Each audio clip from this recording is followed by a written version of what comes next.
Hello everyone. तर हा video specially लेडीजसाठी आहे, तर प्लीज व्हिडिओ शेवटपर्यंत बघा, स्किप करू नका. कारण सध्या लेडीज हे 90% हे पीसीओडी पासून सफर करतात आणि स्वतःचा कॉन्फिडन्स लूज करून बसतात. कारण त्यांना हार्मोनल इम्बॅलन्स खूप जास्त होतोय, चिडचिडपणा होतोय, वजन वाढत चाललाय, पीसीओडी मुळे बाळ होत नाही.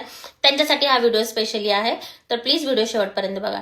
तर तुम्हाला काय करायचंय की म्हणजे घरगुती उपाय सांगणार आहे मी. ज्यांना मेडिसिन घेऊन कंटाळा आलाय त्यांच्यासाठी हा घरगुती उपाय एकदम परफेक्ट आहे. तुम्ही हे 2 ते 3 महिने ट्राय करू शकता. तुमचा पीसीओडी नक्की कंट्रोल व्हायला मदत होईल. तर काय करायचं, जेव्हा तुमचे पिरियड्स येतील डे 1 पासून डे 5 पर्यंत सकाळी उपाशीपोटी तुम्हाला 1 कप पाणी घ्यायचंय. कोमट पाणी घ्या, त्यात 1 चमचा तूप टाकायचंय, चिमूटभर फक्त हळद टाकायची, चिमूटभर काळी मिरी पावडर टाकायची.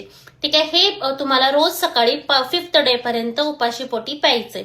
नंतर डे 6 पासून पुढच्या पिरियडच्या सायकल पर्यंत तुम्हाला काय करायचं, रोज सकाळी 1 ग्लास पाणी घ्यायचंय, त्यात 1 चमचा जिरे, 1 चमचा मेथी आणि 1 चमचा सौंफ, अर्धा चमचा ओवा टाकायचे, थोडंसं अद्रकचा तुकडा त्यामध्ये टाकायचाय.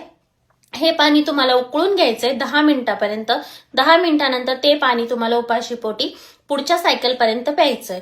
हे तुम्ही रेग्युलर 2 ते 3 महिने करून बघा. तुमचे पिरियड्स रेग्युलर होतील, पीसीओडीचा त्रास कमी होईल, हार्मोनल इम्बॅलन्स कंट्रोल होईल, वजन कमी व्हायला मदत होईल आणि तुम्ही तुमचा जो कॉन्फिडन्स घालवून बसलाय तो तुम्हाला परत मिळेल.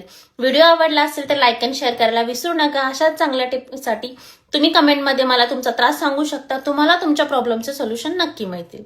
थँक्यू.